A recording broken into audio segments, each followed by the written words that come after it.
She fought back. That is the detail that broke this entire case open. A woman, alone, in southeast Austin, Texas, late in 2025, being attacked by a man she did not know. And instead of freezing, instead of shutting down the way fear sometimes shuts people down, she fought. She clawed. She grabbed.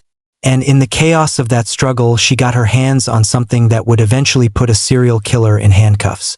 His phone. She took his phone. And she survived. And on that phone, investigators found photographs, selfies, a search history, location data, photos of vacant apartments with flooring ripped out, a trailer with its floor removed, metadata placing it 400 meters from where a woman named Alba had been found strangled inside her car in 2018. A phone taken by a woman who refused to be a victim connected 8 years of violence across 4 Texas cities to one 26-year-old man. His name is Luis Fernando Benitez-Gonzalez. And on April 27, 2026, 4 days ago, U.S. Marshals found him at an apartment complex in Dallas and put him on the ground. But here is what Austin Police Detective Chris Anderson said at the press conference that should make every single person watching this feel the hair rise on the back of their neck. He said, "People who commit crimes of this nature with a very distinct pattern of violence rarely take a break. Not for 6 years. Not for 6 years." Which means that between 2018 and 2024, in Austin, in Dallas, in Houston, in Hidalgo County, a man was moving through Texas targeting vulnerable women, strangling them, leaving them in abandoned homes and on the shoulders of rural roads. And the investigators who are now reviewing those cases believe that what they have charged him with so far is not the full picture. There are more victims out there. They just do not have names yet. Today we are going to Austin, Texas.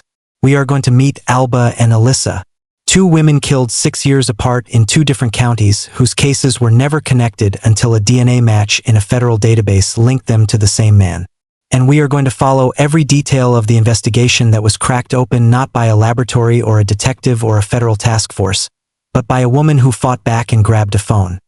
Before we go to the crime scenes, before we stand outside the vacant home on Metcalf Road where Alyssa Rivera was found and understand what investigators saw when they walked through that door, you need to know who these 2 women were. Not the case files. Not the charging documents. Them. Alba Jenisse Aviles-Marti was 28 years old when she died in April of 2018. She was last seen alive at Club Caribe on Felter Lane in Austin. A Saturday night, a club, the kind of evening that is supposed to be ordinary. She was seen leaving with a man. An unidentified Hispanic man that witnesses noticed but whose name nobody knew. Her body was found the following morning by a passing motorist on Old San Antonio Road in Bastrop County, 3 miles from where another woman would be found dead 6 years later. Her car was on the shoulder. She was inside it. Bastrop County investigators found evidence of a struggle.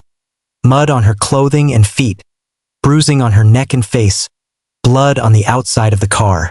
She had been dragged, strangled, and left there on the side of a rural road while the early morning passed around her. She was 28 years old. Alyssa and Rivera was 34 years old when she died in June of 2024. A caller reported seeing a body in a vacant home on Metcalf Road in southeast Austin. Officers arrived and found her face down in the entryway. Drag marks on the floor, blood, handprints on the wall. The specific, terrible evidence of a woman who had been moved against her will by someone who needed her somewhere she had not chosen to be. An autopsy confirmed blunt force trauma to her head, a broken nose, strangulation, homicide. Her stepmother Wendy Rivera said something after the arrest that carries the weight of 2 years of not knowing. She said Alyssa lit up the room. She said the family was grateful to finally have answers after 2 long years of uncertainty. 2 long years. For Alba's family, it was 8. 2 women, 2 crime scenes, 3 miles apart in 2 different counties. Killed 6 years apart. Both strangled. Both found in locations that required someone to move them. Both cases initially treated as separate with no connection between them, until the DNA said otherwise.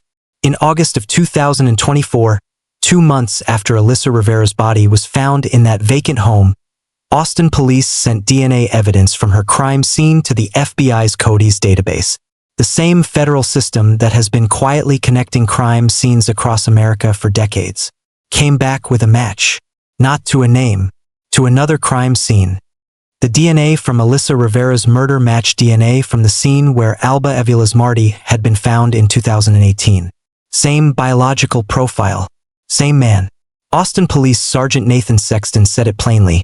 Although DNA evidence from both locations pointed to the same person, the suspect's lack of a criminal record meant he was not registered in their system.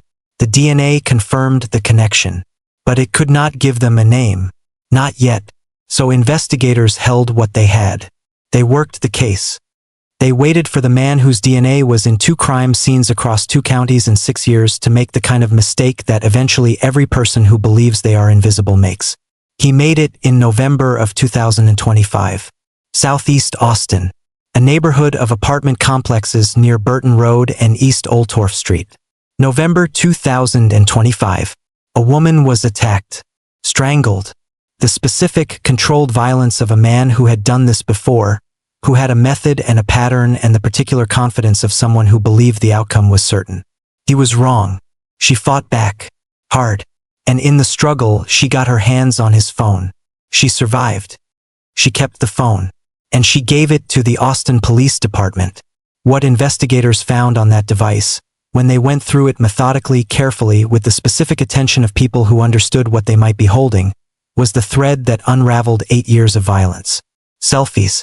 His own face. Clear enough to identify. Clear enough that when Austin police released the images publicly, tips started coming in within hours. 2 tips identified him by name. A third connected him to an existing aggravated assault charge from 2019, and a Travis County booking photo that matched the selfies perfectly. Location data. The phone's metadata placed him at a homestead in October of 2025, less than half a mile from where Alba Aviles-Marti's car had been found in 2018. Search history. Searches for Dale, Texas, the area where Alba was found. Photos of vacant apartments on Burton Drive. Flooring ripped out, replaced. The kind of photos a person takes when they are removing evidence of something that happened on a floor. And a photo of a trailer with missing flooring. Metadata confirming it was taken 700 meters from where Alba's body was found. A phone full of the quiet, methodical record-keeping of a man who had not considered what would happen if someone took it from him. Investigators obtained a DNA warrant. A swab was taken from Luis Fernando Benitez-Gonzalez. It matched both crime scenes. 2 murders. 6 years apart. 3 miles apart. Same man. Here. Right now. Before we go any further. Because we just arrived at the moment where this case changes from a forensic investigation into something that deserves to be said out loud. A woman who was attacked and almost killed in November of 2025 grabbed her attacker's phone during the assault. She held onto it. She gave it to police.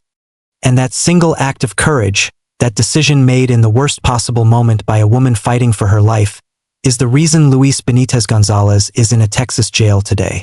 So here is what I want from you in the comments right now. What do you think about that?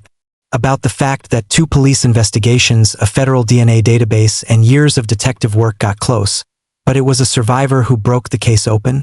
What does that tell you about the role survivors play in bringing violent men to account? Tell me, because I think that conversation is the one this case demands. Please subscribe to my channel right now. Hit that notification bell. This arrest happened 4 days ago. The press conference was Tuesday. Investigators have said publicly they are reviewing additional cases in Austin, Dallas, Houston, and Hidalgo County. When more charges come, and investigators believe they are coming, you need to be here. Share this video. One more person who hears Alba's name. One more person who hears Alyssa's name. Now, let us talk about what Luis Benitez-Gonzalez told investigators when they sat across from him in that interrogation room. Because what he said and what the evidence said back is one of the most revealing exchanges in this entire case. After his arrest on April 27th by the Lone Star Fugitive Task Force at an apartment complex in Dallas, Luis Benitez-Gonzalez was brought in for an interview. He initially denied involvement. Then he began to talk. He admitted to the November 2025 shooting, the one connected to the survivor who took his phone.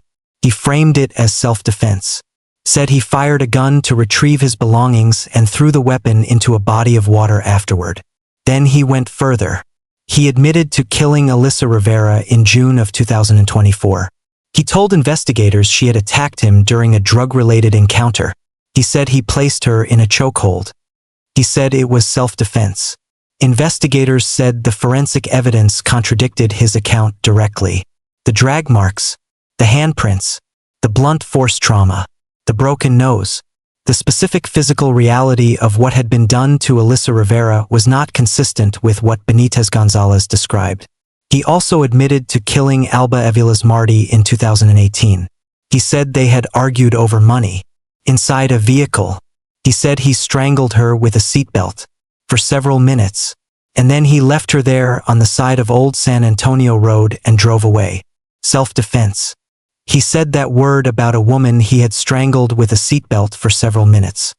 Investigators concluded that his accounts were not credible, that the physical and forensic evidence showed, in the exact language of the charging documents, a pattern of violent offenses involving vulnerable women.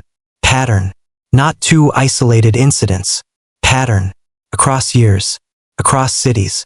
Across the specific geography of a man who moved through Texas and chose women he believed could not fight back. One of them did.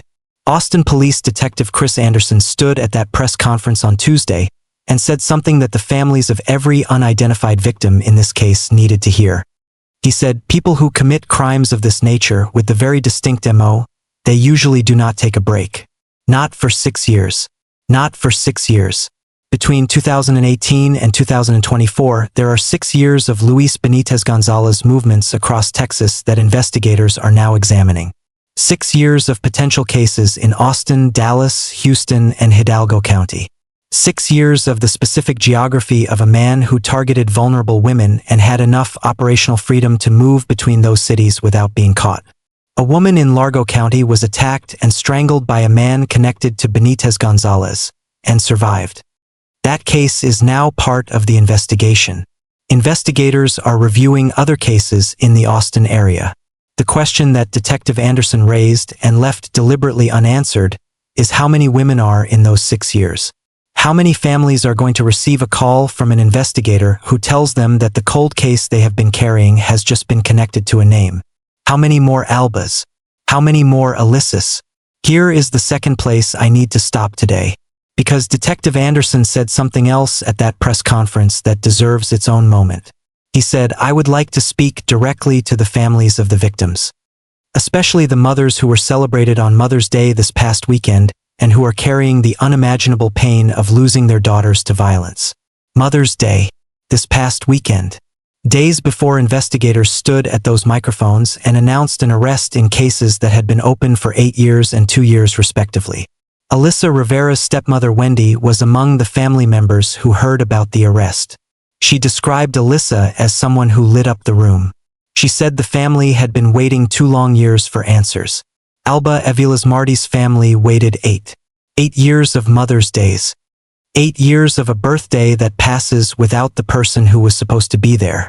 8 years of wondering, of hoping, of slowly coming to terms with the possibility that whoever had done this was simply going to keep going, keep moving, keep operating in the gap between the DNA match and the name that the database could not provide.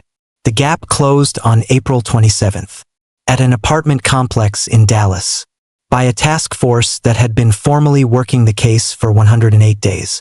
108 days from the moment the Lone Star Fugitive Task Force was brought in to handcuffs, to a man in a Travis County jail held without bond, to a DNA match confirmed, to a confession given. 108 days, for a case that had been open for 8 years. That is what the right resources applied with the right urgency can produce.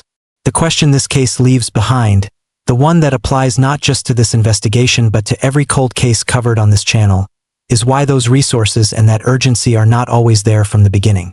Why it sometimes takes a woman fighting back and grabbing a phone before the full weight of an investigation descends on a case that had been open for 8 years. Before you go, tell me in the comments. Tell me what you think should happen to Luis Benitez-Gonzalez. Tell me whether you think there are more victims in those 6 missing years, and what that possibility means to you. Tell me what you think about a system where 2 murders connected by DNA in 2024 took until 2026 to produce an arrest. Because those questions deserve answers that a single arrest, however important, does not fully provide. Subscribe to the Cold Case Signals. Ring that notification bell. Share this video. 1 share. 1 more person who hears Alba's name. 1 more person who hears Alyssa's name. 1 more signal sent from Austin, Texas into a world that is still counting the full cost of what Luis Benitez-Gonzalez allegedly did. We have more cases coming. More signals. More stories told the way they deserve, with depth, with truth, and with absolute respect for every woman at the center of them. Thank you for watching, and I will see you on the next video.